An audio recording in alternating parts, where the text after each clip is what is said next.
Bonjour à vous tous, heureuse d'être avec vous pour vous présenter cette première émission de MJC-TV de la saison 2017-2018. Première présentation également pour moi sur ce magazine mensuel, même si j'ai déjà fait mes premiers pas avec une première télé Richepin TV, réalisée au collège Jean Richepin de Pléneuf où je fais mes études. Vous pouvez d'ailleurs voir ou revoir cette télé sur le blog de MJC-TV, tout comme les anciennes émissions de MJC-TV. Au programme aujourd'hui d'ailleurs, vous allez retrouver mes camarades sur la préparation et la réalisation de cette activité.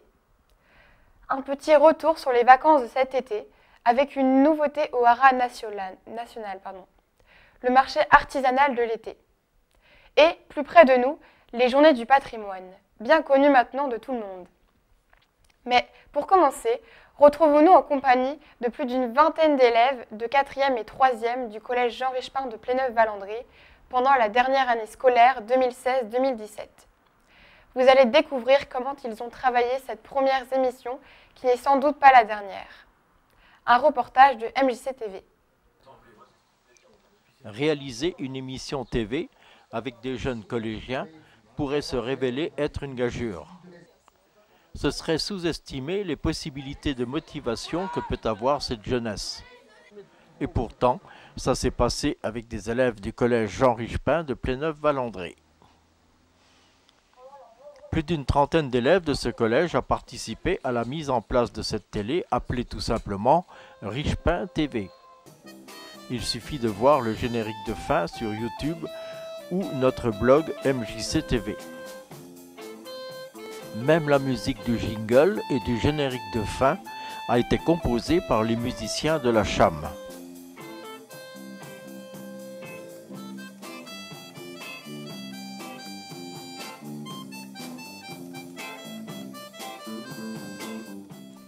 Se retrouver derrière une caméra pour faire des images de ses camarades passionnés de foot, d'athlétisme ou encore de musique, il y a là quelque chose de passionnant. Peut-être plus que de faire des maths d'ailleurs. Mais bien mieux, interviewer ses professeurs, là les rôles sont inversés, car c'est bien au tour des élèves de poser des questions. Bonjour Anna. Selon vous, que peut apporter cette option aux élèves ?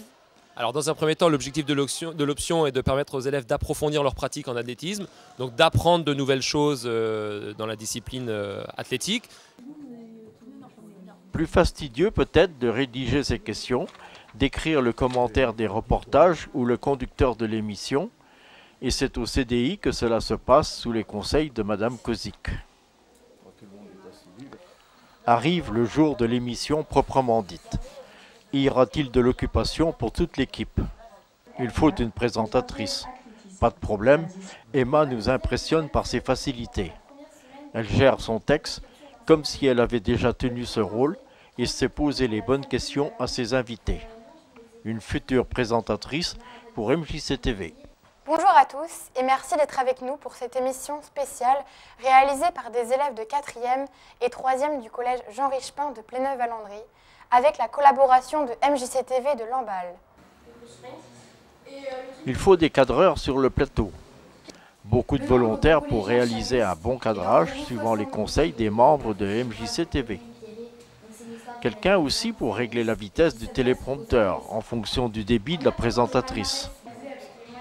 Ça c'est pour le plateau. Mais du côté régie, on est tout aussi affairé. Être réalisateur, c'est toute une responsabilité. Il faut être attentif aux nombreuses images venant des 5 caméras du plateau et choisir la bonne au bon moment, tout en suivant bien le conducteur de l'émission. À la régie audio, même concentration. Ouvrir et fermer les micros au bon moment. Et le magnéto qui envoie les reportages au bon moment, son rôle est précis également. Là aussi, les conseils des techniciens habituels de MJC-TV sont les bienvenus. Le sérieux de ces garçons et filles de niveau 4e et 3e du collège Jean Richepin a fait que 2 enregistrements de cette émission ont permis à tout le groupe de participer aux différents postes et d'être heureux de cette réalisation.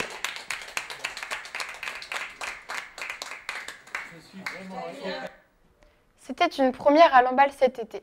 Le fait que le haras soit en partie propriété de la ville de Lamballe a permis d'ouvrir plus largement cette structure au public. C'est ainsi qu'une trentaine d'artisans en tout genre a pu s'installer tout au long de la grande allée principale et rencontrer un public avide de découvrir de nouveaux talents. MJC-TV s'est aussi promené à la rencontre de ces artisans et a même posé quelques questions à certains d'entre eux. Mais regardez et écoutez. L'allée centrale du haras de Lamballe, récemment ouverte au public, a accueilli pour la première fois cette année un marché artisanal organisé par le syndicat mixte du haras. Les vendredis 28 juillet, 4 et 11 août, le haras national a donc reçu en après-midi une trentaine d'exposants venus présenter leurs divers produits. Plantes médicinales, textiles, bijoux, cosmétiques, décorations en verre, confiserie, chocolat, fromage, charcuterie, bougies, livres, accessoires en cuir, etc. MJC-TV a voulu montrer l'originalité de cette nouveauté, calquée un peu sur le marché de Noël, qui se déroule à l'intérieur des écuries à l'occasion des fêtes de fin d'année. Notre caméra s'est arrêtée plus longuement auprès de quelques stands, comme ici devant les produits de Savoie, avec Stéphane Fournier. Vous m'avez expliqué tout à l'heure que vous aviez un gros comté, là, 42 kilos. Hein. Voilà. Alors pourquoi vous avez amené du comté alors que c'est... Les produits de Savoie. Ouais. Alors, à vrai dire, on vend du comté parce qu'il nous en faut pour la fondue savoyarde. Donc il nous faut nos amis du Jura. Donc là, c'est du 24 mois, du Fort Saint-Antoine. Voilà. Sinon, nous sommes originaires. On est à 3 km de cette belle meule de Beaufort. Nous, on est à Villars-sur-Doron, donc au pied du col des Saisies. Nous, on représente ce pays-là. Voilà. Et à savoir que pour faire un fromage de 45, on va dire presque 50 kg, là, celle-ci, il faut quand même 500 litres de lait. On récupère 10% de matière solide dans le fromage. Voilà. Un peu plus loin, c'est un présentoir de Noire Édition qui attire notre attention. Sans doute parce qu'il est présenté par Cyriac Guillard, qui a eu l'occasion de venir sur le plateau de MJC-TV fin janvier 2015. Aujourd'hui, c'est la première édition du marché artisanal. Alors, en tant que Lambalais, je devais un peu d'y être, donc je suis content d'y être. Et j'ai proposé mon jeunesse bilingue que j'ai écrit en début d'année. Et puis, je vais y avoir des lecteurs avant la parution de mon prochain en fin d'année. Le démarrage de mon prochain, ça débute vraiment à la fin de Au-delà des liens. Ça s'appelle Parfois il neige en avril. Et il y aura quelques surprises pour les lecteurs qui me suivent depuis le début. Et puis on va retrouver notre détective favori avec un tueur qui va un peu partout en France et qui est un peu insaisissable. Cyriac, un écrivain qui a transmis son virus à son fils Arthur. En fait, je suis passionnée, je lis beaucoup de romans en fait. Et j'avais envie de me faire juste quelque chose et puis je suis partie dedans. Je suis emmêlée dedans et puis voilà. Arthur qui a déjà un certain sens commercial. Oui, acheter beaucoup de livres de Noire Édition. Quelques pas plus loin, c'est l'enseigne Ivoire Végétal qui nous interpelle. Nous avons voulu en savoir davantage avec Catherine Delemaire de Saint-Laurent. Voilà, c'est une graine qui est récoltée sur un palmier, qui pousse en forêt amazonienne et qui ressemble vraiment à l'ivoire des éléphants. C'est un végétal qui donne ça, mais ça durcit. Plus ça sèche, plus ça durcit. Et quand on la coupe, cette graine, c'est blanc comme l'ivoire. Et on peut l'atteindre. Et une fois polie, c'est très doux au toucher. C'est une matière qui est vraiment pas froide. Voilà, c'est naturel et tropical, un produit de la jungle. Et c'est une belle matière qu'on utilisait avant pour faire des boutons dans les années 30, avant le plastique. Moi, j'ai vécu un petit peu en Amérique centrale et donc on m'a montré cette graine et après j'en ai fait venir ici en Bretagne. Et voilà, je travaille ce matériau depuis plusieurs années et c'est vraiment une belle matière pour faire toutes les formes. Et voilà, ce sont des graines et pour sauver les éléphants, on peut utiliser ça, quoi. Voilà, c'est un beau matériau. La nature fait des jolies choses. Voilà, merci bien. Merci à vous. Autre forme d'art, avec Loïc Adam, d'Ivias, près de Paimpol, qui façonne le verre avec son chalumeau. Quand j'étais gamin, dans la rue du Gers. Le côté décoration était présent, avec entre autres les profils en métal oxydé à l'eau de mer et réalisés à Pléneuf-Valandré. Des dessins originaux que vous reconnaîtrez facilement sur ces images. Décoration aussi avec fleurs de mai, la confection de coussins des petits pieds d'abeilles et ces jolies plantes exotiques.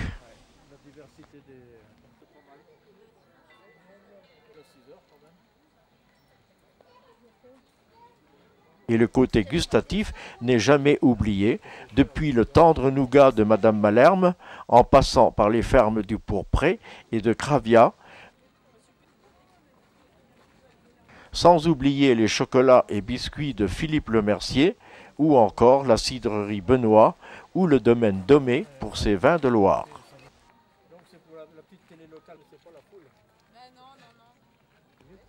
Pour occuper les petits, des balades en poney proposées par l'équipe Up du centre équestre de Lamballe permettaient de découvrir le domaine du Haras.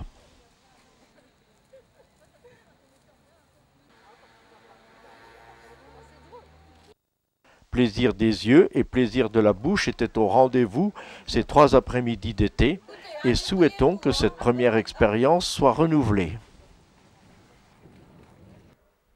Plusieurs exposants ont accepté de venir sur notre plateau de MJC TV. Vous les découvrirez sur nos prochaines émissions, à commencer par Cyril Guillard, auteur de romans noirs, et qui viendra en fin octobre lors de la présentation de Noir sur la ville. Les Journées du patrimoine sont l'occasion pour chacun d'entre nous de découvrir et de visiter des sites et des édifices, et ceci de manière gratuite. MJC TV n'a pas un potentiel important de journalistes, mais n'a pas pu se rendre sur tous les nombreux lieux proposés sur le territoire de Lamballe, que l'on appelle maintenant Terre et Mer. Nous avons donc choisi quelques sites que nous vous présentons à travers ce reportage. Comme un peu partout en France, les Journées du patrimoine, les samedis 16 et dimanche 17 septembre, ont été l'occasion de découvrir ou redécouvrir gratuitement des édifices, de voir des expositions, de se balader au fil du patrimoine lambalais et de profiter d'animations, de visites guidées ou d'ateliers. Haras, musées, moulins et bien d'autres ont ouvert leurs portes ce week-end. Le moulin Saint-Lazare, moulin à vent qui fut construit entre 1788 et 1829 au sommet du mont Bouette, a connu plusieurs propriétaires au cours des 19e et 20e siècles. Le dernier meunier cesse son activité en 1901. Ce moulin-tour élancé à 4 niveaux en moellon et ciment, couvert d'ardoise, a continuellement servi de moulin à farine, comme nous le précise Marie-Annick Morin.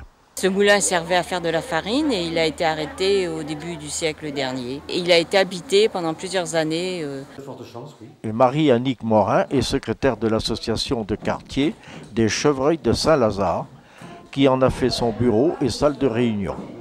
Et le moulin nous appartient en tant que bureau, on fait nos réunions et d'autres dépôts de tout notre matériel. Les ailes à traverse, imitées de celles qui étaient à l'état primitif, ont été replacées en 1974. Achetées par la municipalité le 22 août 1972, rénovées en 1974. Il est inscrit à l'inventaire supplémentaire des monuments historiques depuis le 7 septembre 1977. Ce moulin ne se visite pas, mais il est doté de son mécanisme complet. Situé en hauteur, il offre par beau temps un très beau panorama de Lamballe. L'association Poterie, Nature et Patrimoine ouvrait également son musée pour présenter la nouvelle série de panneaux exposés à cette occasion sur la grande histoire des potiers. Patrick Créa nous en dit quelques mots. Nous sommes actuellement donc devant le dernier panneau que nous avons mis en place. Nous l'avons mis en place cette semaine, donc c'est tout récent. Donc ce panneau, cette série de 5 panneaux, nous parle de la grande histoire des potiers. Donc les potiers au cours des siècles, et en particulier donc la vente de ces pots. Et les conflits, les tensions qu'il y a pu y avoir avec les nobles locaux, puisqu'ils ont été en procès, les potiers ont été en procès pendant de longues années avec les marquis et les comtes de la poterie, donc à cause des droits au niveau des Landes. Voilà, ici aussi vous avez une photo de l'ancienne école. Voilà, donc ici nous avons donc presque complété l'installation de notre musée, puisque nous avons maintenant 4 séries de 5 panneaux que nous venons de faire. En quelques mois, nous avons donc rénové tout l'intérieur de notre musée. En 2015, l'hôtel de Potier s'était scindé en 2 entités. Le musée que nous venons de voir et l'atelier terre de la Marouette, qui se situe à quelques dizaines de mètres. On va être sur une quinzaine d'heures de cuisson et 2 jours et demi de refroidissement. Un lieu de découverte, d'apprentissage et de convivialité était offert aux visiteurs autour de la réalisation d'épis de fêtage. Dans cet atelier, débutants et confirmés peuvent apprendre et découvrir diverses techniques allant du modelage au tournage, à la sculpture, au moulage, à l'estampage, l'émaillage, etc. Un apprentissage adapté à chacun. Ce week-end avait fait une place d'honneur au haras de Lamballe, avec le concours national du cheval de trait breton. Concours de modèles et d'allure, concours vente, finale nationale d'attelage ont été à l'honneur. Cette manifestation était un événement majeur pour la valorisation du cheval. Près de 250 chevaux étaient présents sur les différentes carrières du haras, une occasion pour les inconditionnels de cet équidé de découvrir ou mieux connaître l'une des premières races de traits élevées en France. Étaient également proposées des visites guidées gratuites du haras et de l'exposition cavalcade des compagnons d'Henri Hiverniaux.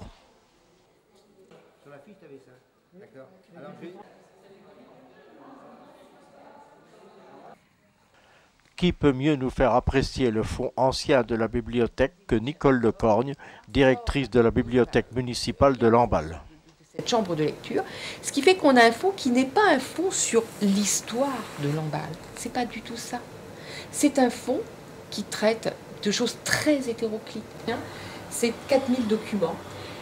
4000 documents qui sont là et vous avez autrement 7 manuscrits. Voilà, celui-là. Ce sont essentiellement, effectivement, des Bibles qui sont recopiées.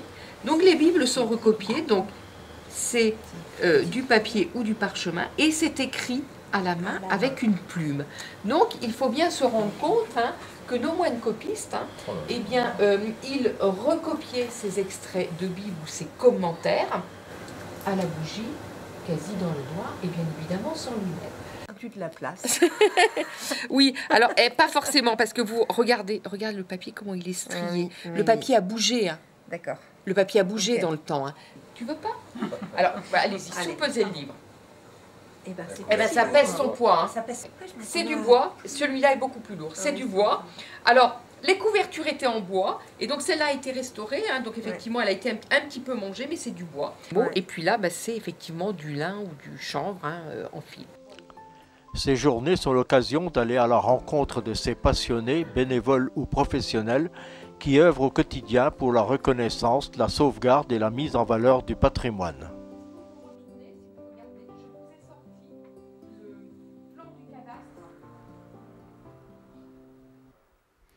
Nous arrivons à la fin de cette première émission qui ouvre la 11e année de MJC-TV. Si vous êtes intéressé par cette activité qui tourne autour de la réalisation d'une émission de télé, mais aussi de la découverte de l'utilisation d'un caméscope ou de la réalisation d'un reportage, venez vous joindre à notre équipe. C'est facile à trouver, c'est presque en face de l'hôtel de ville de Lamballe. Rendez-vous pour la prochaine émission du 28 octobre avec de nouveaux reportages. Bon week-end à tous.